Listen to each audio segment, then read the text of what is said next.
બોલ હેડ શું લાવવાનું છે લિસ્ટ બનાવી દઈએ. પેલા કાગળ ને પેન તો લો. આ ડિજિટલ દુનિયા છે, એમાં કાગળ પેન ની જરૂર ના પડે, મોબાઈલમાં જ બની જાય.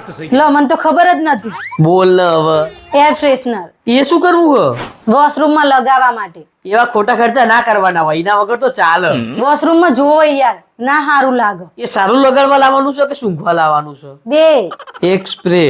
સ્પ્રે નહીં, પેલું દિવાલ પર લટકાવવાનું આવે છે ને, એ કહું છું.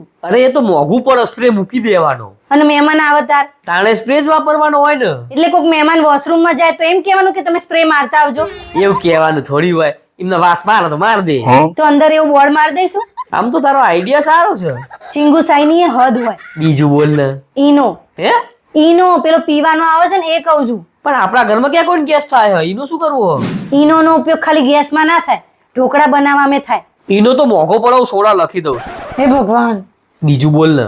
મખાના. મખાના શું કરવા છે? ખાવા છે. કને ખાવા છે? માર તો નહીં ખાવા. ઘરમાં તમારા સિવાય બીજા સભ્યો છે. મખાના કરજે તો મમરા હારા એ લખી દઉં છું. લોકો ખાવા માટે કમાય અને તમે એમાંય ચિંગુસાઈ કરો. તું બીજું બોલ ને. Body spray. જો દીપિકા ખોટા ખર્ચા છે, સ્પ્રે વગર તો ચાલે. ઘરમાં ચાલે પણ બહાર જઈએ તાર તો લગાવવો પડે ને. ચાલે હવે.